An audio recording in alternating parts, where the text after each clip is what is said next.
Hello dear students, welcome to the channel. I hope you all are fine and doing well. Class 6 RS Agarwal mathematics का chapter 1 number system solve किया जा रहा है। आज हम exercise 1C solve करने जा रहे हैं। एक्सरसाइज 1C के क्वेश्चन अप टू 12 क्वेश्चन तक हम लोग पिछले वीडियो में सॉल्व कर चुके थे। आज हम क्वेश्चन नंबर 13 सॉल्व करेंगे। आइए देखते हैं question number 13। Question 13, a man had रुपए 2 करोड़ विथ हिम। एक आदमी के पास 2 करोड़ रुपीज है। ही spent rupees 1 crore 37 lakh 7,085 on buying a school building. How much money is left with him. एक मैन जिसके पास 2 करोड़ रुपीज है वो 1 करोड़ 36 लाख 7,085 रुपए एक स्कूल बिल्डिंग को खरीदने में स्पेंड कर देता है। अब उसके पास कितना रुपया बचा हुआ है ये हमें पता करना है। तो पहले कितना था और उसने कितना स्पेंड कर दिया। तो पहले जितना था उसमें से सब्ट्रैक्ट कर देंगे, जितना स्पेंड कर दिया तो जो अमाउंट बचेगा वही मनी उसके साथ लेफ्ट होगा। आइए सॉल्व कर लेते हैं इसे। यह हम लिखेंगे मैन हैड मनी रुपए 2 crore. He spend money on buying building, ये लिखना चाहे या हम ये लिख दें ही स्पेंड मनी, उसने पैसे खर्च कर दिए। कितने रुपए 1 करोड़ 36 लाख 7,085। अब हम नेक्स्ट लिखेंगे मनी लेफ्ट विथ हिम। उसके पास कितना रुपया बचा, तो जितना था उसमें जितना खर्च कर दिया स्पेंड कर दिया वो सब्ट्रैक्ट कर देंगे तो मनी लेफ्ट विथ हिम आ जाएगा। मनी लेफ्ट विथ हिम रुपए 2 करोड़ में रुपए 1 करोड़ 36 लाख 7,085 को सब्ट्रैक्ट करना होगा। तो सब्ट्रैक्शन हम अलग से यहाँ परफॉर्म कर लेंगे और जो डिफरेंस आएगा वो ये लिख देंगे, वही आंसर होगा। तो यहाँ सब्ट्रैक्शन परफॉर्म करना है। ऊपर डिजिट में 0 0 है और नीचे जो है नॉन जीरो डिजिट्स है, तो यहाँ पे बोरो लेके करना पड़ेगा। तो ये इससे बोरो लेगा, नेक्स्ट हर प्लेस से बोरो लेगा और बोरो लेने के बाद ये 0 10 बन जाएगा। यहाँ पर 9, ये भी 9 हो जाएगा। ये हम लोग प्रीवियस क्लासेस में देख चुके हैं, क्लास 4th 5th में सब्ट्रैक्शन कैसे होता है बोरो वाला। ये भी 9 बन जाएगा। बोरो लेने के बाद यहाँ पर 9 बनेगा, यहाँ पर 9 होगा, यहाँ पर भी 9 होगा और ये 2 बोरो देने के बाद 1 बन जाएगा। अब ये सब्ट्रैक्शन परफॉर्म करेंगे और देखेंगे डिफरेंस क्या आया। तो यहाँ पर जब सब्ट्रैक्शन परफॉर्म किया तो वैल्यू आई, ये रुपए में था तो ये रुपए ही लिखेंगे यहाँ पर 63 लाख 92,915।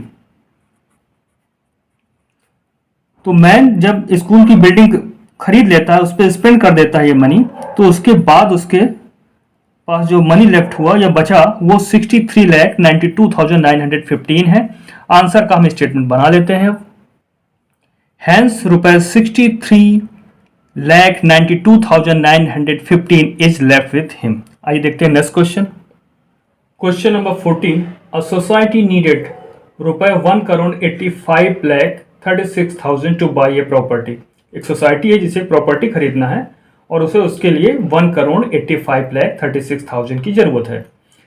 अब वो पैसे कलेक्ट करना शुरू करती है। तो it collected rupaye 72 lakh 53,840 as membership fee, took a loan of रुपए 56 lakh 75,450 from a bank and collected रुपए 29 lakh 37,680 as donation. How much is the society is still short of? Property by करनी है, सिर्फ फीस उसकी है, उससे उसको कलेक्शन मिलता है 72 लाख 53,840 रुपए का।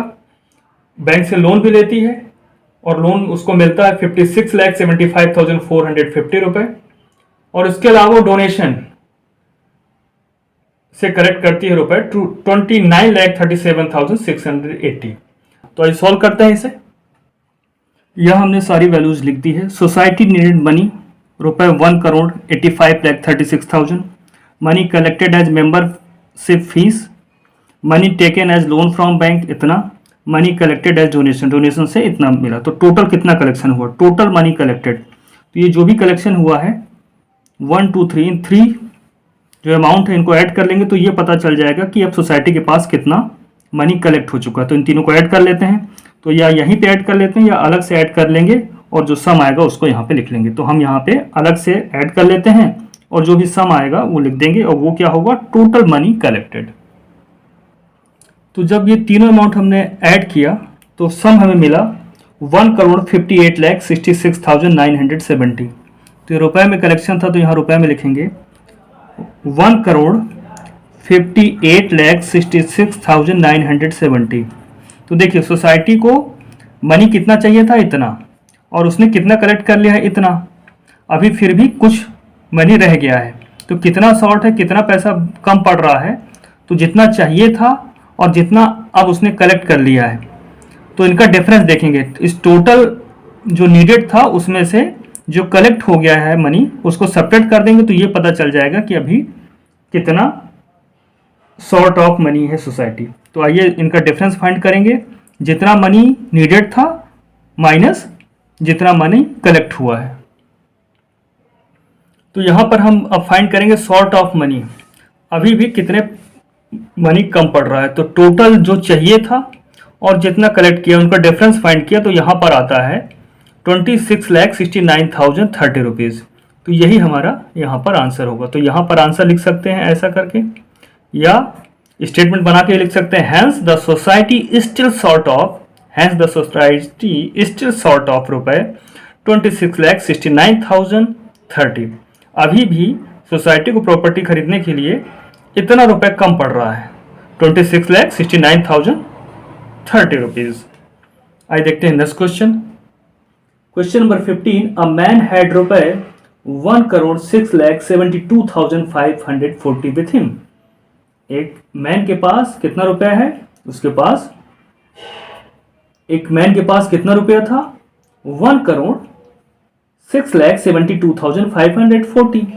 अब वो क्या करता है, ही गैव रुपए 48,36,980 टू हिज वाइफ, रुपए 39,64,790 to his son, and the rest to his daughter.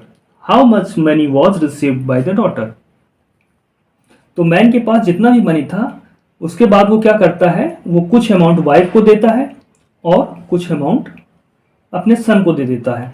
उसके बाद जो भी उसके पास बचता है वो अपनी डॉटर को देता है। क्वेश्चन ये पूछा गया कि डॉटर को कितने रुपए, क्वेश्चन में ये पूछा गया है कि डॉटर को कितने रुपए या मनी रिसीव्ड होता है। तो देखिए पहले तो ये देखना है कि उसने अपने सन और वाइफ दोनों को मिलाकर कितना मनी दे दिया है। आइए सॉल्व करते हैं इसे। क्वेश्चन में जो वैल्यू लिखी हुई है उसे हमने यहाँ पे लिख लिया है। Man had money, he gave to his wife, he gave to his son. तो जो उसने अपनी वाइफ और सन को दिया है वो हम टोटल ऐड कर लेंगे। He gave money to his wife and his son both. Wife और सन को मिलाकर उसने टोटल कितने रुपए दे दिए हैं, कितना मनी उसने दे दिया है। तो इन दोनों अमाउंट को हम ऐड कर लेंगे। तो यहाँ पर he gave money to his wife and his son both, जब हमने दोनों को ऐड किया तो रुपए 88,01,770 आया। यानी इतना मनी तो वो अपनी वाइफ और सन को दे चुका है, ये मनी अब उसके पास नहीं है।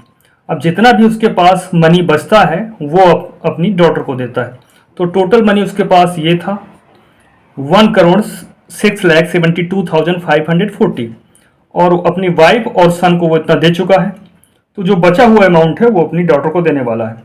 तो जो मनी था उसमें से इसको सब्ट्रैक्ट कर देंगे तो वो अमाउंट वो अपनी डॉटर को देगा। आइए इसको भी लिख लेते हैं। यहाँ पर सब्ट्रैक्शन के बाद हमें जो डिफरेंस मिलता है वो आता है रुपए 18,70,770। तो वाइफ और सन को देने के बाद इतना ही अमाउंट बचता है और ये जो रेस्ट अमाउंट है वो अपनी डॉटर को दे देता है। तो डॉटर को कितना मिला, money was received by his daughter. इसका आंसर होगा रुपए 18,70,770, यही आंसर होगा। तो यहाँ पर हम ऐसा आंसर करके लिख सकते हैं, या स्टेटमेंट बना के लिखना चाहें तो स्टेटमेंट बना के लिख सकते हैं। तो स्टेटमेंट बना लेते हैं अगर आप लिखना चाहें तो।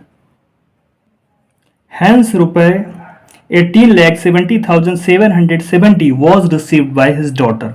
इस तरह से क्वेश्चन नंबर 15 कंप्लीट होता है।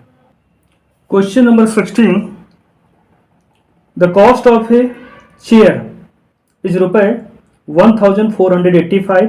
How much will 469 such chairs cost? Question में दिया है कि एक चेयर की कॉस्ट रुपए 1485 है, ऐसे ही अगर 469 चेयर्स हो तो उनकी कॉस्ट क्या होगी? तो सिंपल सा है, जो एक चेयर की कॉस्ट होती है उससे मल्टीप्लाई कर देंगे जितनी भी चेयर्स की कॉस्ट चाहिए है। अगर 2 चेयर की कॉस्ट चाहिए होता तो 2 का मल्टीप्लाई कर देते 1485 में, लेकिन यहां पर 469 चेयर्स की कॉस्ट पूछी है, तो जो भी एक चेयर की कॉस्ट है यानी 1485 में मल्टीप्लाई करेंगे 469 से। ये लिख लेते हैं चीजों को। Cost of 1 chair equal to rupaye 1485, cost of 469 chairs पूछा है, तो जो 1 चेयर की कॉस्ट थी यानी 1485 में मल्टीप्लाई करेंगे 469 से, और वैल्यू किस में आएगी? वैल्यू रुपए में आएगी, क्योंकि चेयर की कॉस्ट रुपए में दी है। अब इसको अलग से मल्टीप्लाई करके दिखाएंगे और जो भी प्रोडक्ट आएगा वही हमारा आंसर होगा। तो यहाँ पर जो नंबर्स का प्रोडक्ट आया है वो ये लिखा हुआ है 6,96,465। तो रुपए में वैल्यू है तो इसको लिख लेते हैं रुपए 6,96,465। यही क्या है? Cost of 469 chairs. ये हमारा आंसर होगा। स्टेटमेंट बना के लिखना चाहे तो स्टेटमेंट बना के लिख सकते हैं। Hence the cost of 469 chairs is रुपए 6,96,465। इस तरह से क्वेश्चन नंबर 16 कंप्लीट होता है। आइए देखते हैं next question. Question number 17, how much money was collected from 1786 students of a school for a charity show if each student contributed रुपए 625। यहाँ पे क्वेश्चन में पूछा गया है कि किसी स्कूल के स्टूडेंट्स, नंबर ऑफ स्टूडेंट हैं 1786, जो कि मनी कलेक्ट करते हैं एक चैरिटी शो के लिए। अब इनमें से हर एक स्टूडेंट कंट्रीब्यूट करता है रुपए 625, तो ये 1786 स्टूडेंट्स कितना कंट्रीब्यूशन करेंगे? तो हमें मालूम है कि 1 स्टूडेंट कंट्रीब्यूट करता है 625 रुपीज। 2 स्टूडेंट कितना करेंगे? इसका 2 टाइम्स 625 रुपीज का। 3 स्टूडेंट 3 टाइम्स। तो यहाँ पे स्टूडेंट है 1786, तो रुपए 625 का 1786 टाइम्स हो जाएगा। तो रुपए 625 में 1786 से मल्टीप्लाई कर देंगे तो हमें पता चल जाएगा कि 1786 स्टूडेंट्स कितना कंट्रीब्यूट करते हैं। ये सॉल्व कर लेते हैं इसे। 1 स्टूडेंट कंट्रीब्यूटेड मनी रुपए 625, 1786 स्टूडेंट्स कंट्रीब्यूटेड मनी क्या होगा?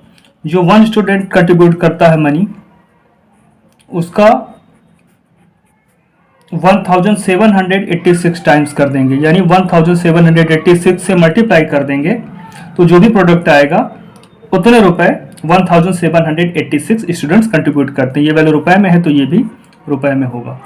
अब इसका अलग से हम मल्टीप्लिकेशन करके दिखाएंगे और जो प्रोडक्ट आएगा वो यहाँ पे लिख देंगे, वही हमारा आंसर होगा। तो यहाँ प्रोडक्ट आता है 11,16,250। तो ये प्रोडक्ट, इन नंबर्स का प्रोडक्ट यहाँ पर आएगा 11,16,250 और ये वैल्यू रुपए में है तो यहाँ रुपए लिखेंगे। तो यही हमारा आंसर होगा कि 1786 स्टूडेंट्स इतना अमाउंट, इतना रुपए कंट्रीब्यूट करेंगे। आप आंसर का स्टेटमेंट भी बना सकते हैं। वर्ड प्रॉब्लम का क्वेश्चन है तो अगर बनाना चाहें तो यहाँ पे लिख सकते हैं, अदरवाइज यहाँ पे भी आंसर लिख देंगे तो भी पूरे मार्क्स मिलने वाले हैं। और स्टेटमेंट बनाना चाहते हैं तो लिख लीजिए स्टेटमेंट। हेंस रुपए 11,16,250 was collected from 1786 स्टूडेंट्स। इस तरह से क्वेश्चन नंबर 17 कंप्लीट होता है। आइए देखते हैं next question. Question number 18, a factory produces 6,985 screws per day, how many screws will it produce in 358 days. कोई फैक्ट्री है स्क्रू बनाने वाली, वो एक दिन में 6985 स्क्रूज प्रोड्यूस करती है, बनाती है। तो ऐसे 358 डेज में वो कितने स्क्रूज प्रोड्यूस करेगी, बनाएगी। तो एक दिन में जितने बनाती है उसका हम मल्टीप्लाई कर देंगे 358 से, तो 358 डेज में जितने भी स्क्रूज प्रोड्यूस करेगी वो पता चल जाएंगे। तो आइए सॉल्व कर लेते हैं। सिंपल मल्टीप्लिकेशन का क्वेश्चन है। Number of screws produced in one day 6985, number of screws produced in 358 days. तो वन डे में जितने भी स्क्रूज प्रोड्यूस्ड होते हैं उसका 358 टाइम्स, यानी 358 से मल्टीप्लाई करेंगे, जो प्रोडक्ट आएगा वही इसका आंसर होगा। तो आइए अलग से मल्टीप्लाई करके यहाँ पे देख लेते हैं और प्रोडक्ट क्या आता है वो फाइंड कर लेते हैं। यहाँ प्रोडक्ट आता है 25,630 स्क्रूज। तो यहाँ पर हम लिख सकते हैं ये वैल्यू आई है, ये नंबर ऑफ स्क्रूज हैं, तो 25,630 यही आंसर है। Question number 19, mister Bhaskar saves रुपए 8,756 एवरी मंथ। मिस्टर भास्कर हर महीने कितना सेव करते हैं, एवरी मंथ, यानी वन मंथ में रुपए 8,756 सेव कर लेते हैं। How much money will he save in 13 years. तो 13 ईयर्स में कितना सेव करेंगे, तो हमें पता करना होगा 13 ईयर्स का मतलब कितने मंथ होता है।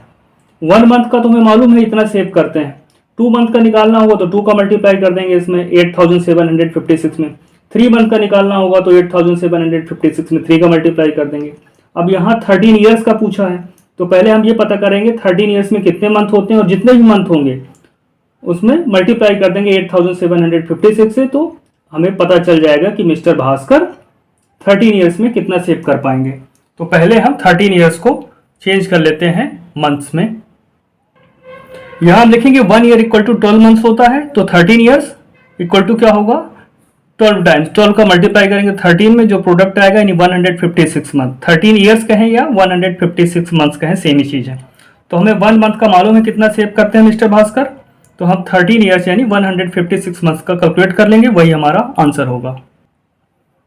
Mister Bhaskar saves in 1 month equal to rupaye 8,756, he will save in 156 months. तो 1 मंथ में जो भी सेव करते हैं उसका 156 टाइम्स करेंगे, जो प्रोडक्ट आएगा वो उसका आंसर जो है रुपए में लिखेंगे, वही सेविंग होगी। तो आइए अलग से प्रोडक्ट परफॉर्म कर लेते हैं और जो वैल्यू आएगी प्रोडक्ट आएगा उसको यहाँ पे लिख लेंगे, वही आंसर होगा। तो यहाँ पर प्रोडक्ट हमें मिला है 13,65,936, तो यहाँ रुपए में आंसर लिखेंगे 13,65,936। मिस्टर भास्कर अगर 156 मंथ यानी कि 13 ईयर्स सेव करेंगे इस तरह से, तो वो रुपए 13,65,936 सेव कर पाएंगे। तो यही आंसर है। अगर आप स्टेटमेंट बना के लिखना चाहें तो स्टेटमेंट बना के इसी आंसर को लिख सकते हैं। तो चलिए स्टेटमेंट बना के भी लिख लेते हैं। तो क्वेश्चन में जो पूछा गया था उसी तरह से हमने आंसर बनाया है। Hence mister Bhaskar will save रुपए 13,65,936 इन 13 ईयर्स। यहाँ पे हमने 156 मंथ्स ना लिख के 13 ईयर्स लिख दिया है, क्योंकि क्वेश्चन में 13 ईयर्स ही पूछा गया था। हालांकि दोनों ही चीज सेम है, 13 ईयर्स कहें या 156 मंथ्स। इस तरह से क्वेश्चन नंबर 19 कंप्लीट होता है। आइए देखते हैं नेक्स्ट क्वेश्चन। क्वेश्चन नंबर 20 में पूछा गया है ए स्कूटर कॉस्ट रुपए 36,725।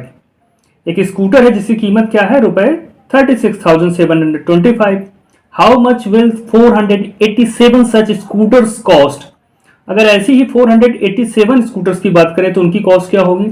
तो जो भी यहाँ पर एक स्कूटर का कॉस्ट दिया हुआ है, अब आपसे जितने भी स्कूटर की कॉस्ट के बारे में बात करें आपको उतने का मल्टीप्लाई कर देना। तो एक स्कूटर की जो भी कॉस्ट है यानी रुपए 36,725 में हम मल्टीप्लाई कर देंगे 487 से, तो 487 स्कूटर्स का कॉस्ट पता चल जाएगा। आइए लिख लेते हैं, इसको सॉल्व कर लेते हैं। The cost of one scooter, एक स्कूटर का कॉस्ट है रुपए 36,725। द कॉस्ट ऑफ 487 स्कूटर्स, तो यहाँ पर 36,725 में मल्टीप्लाई करेंगे 487 का, जो भी प्रोडक्ट आएगा वही आंसर होगा। ये रुपए में लिखा है तो रुपए में इसको लिख लेते हैं, और ये नंबर्स का मल्टीप्लाई करेंगे तो ब्रैकेट में लिख लिया। अब अलग से मल्टीप्लाई कर लेते हैं और देखते हैं प्रोडक्ट क्या आता है। तो यहाँ पर प्रोडक्ट आया 1,78,85,075। तो रुपए में वैल्यू लिखिए तो यहाँ रुपए लिखेंगे, और 1,78,85,075। तो कॉस्ट ऑफ 487 स्कूटर्स रुपए 1,78,85,075, यही आंसर है।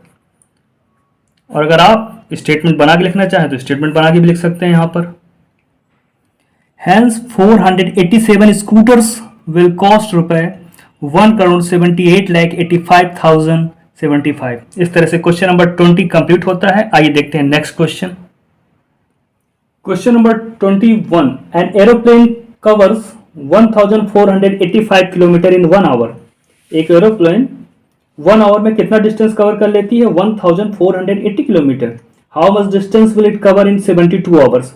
अब यही एरोप्लेन अगर 72 आवर्स ट्रेवल करती है तो कितना डिस्टेंस कवर करेगी? तो 1 आवर में जितना भी डिस्टेंस कवर करती है उसका 72 टाइम्स कर देंगे तो 72 आवर्स का पता चल जाएगा। यानी 1,485 किलोमीटर मल्टीप्लाई होगा 72 का। आइए सॉल्व कर लेते हैं इसे। Distance covered in 1 hour equal to 1,485 kilometre. Distance covered in 72 hours. 72 hours में कितना डिस्टेंस कवर करेगी? ज़्यादा करेगी। 1 आवर में जितना करती है उसका 72 टाइम्स ज़्यादा, मोर। तो इसमें मल्टीप्लाई होगा तो 1,485 में 72 से मल्टीप्लाई करेंगे और वैल्यू किसमें आएगी? किलोमीटर में। अब अलग से प्रोडक्ट देख लेते हैं क्या प्रोडक्ट आता है और वही आंसर होगा। तो यहाँ प्रोडक्ट आता है 1,06,920। तो यहाँ पर हम लिख लेते हैं इन नंबर्स का प्रोडक्ट क्या हुआ? 1,06,920 और ये वैल्यू किलोमीटर में है तो किलोमीटर लिखेंगे। यानी एरोप्लेन जो है 72 आवर्स में 1,06,920 किलोमीटर ट्रेवल करेगा, डिस्टेंस कवर कर लेगा। तो यही हम आंसर बना के लिखेंगे यहाँ पर स्टेटमेंट के साथ। Hence the aeroplane will cover 1,06,920 kilometre in 72 hours. इस तरह से क्वेश्चन नंबर 21 भी कंप्लीट होता है। इसके बाद के क्वेश्चन हम लोग नेक्स्ट वीडियो में देखेंगे। तब तक जो भी पढ़ाया गया है इसको रिवाइज करिएगा और अपना ध्यान रखिएगा।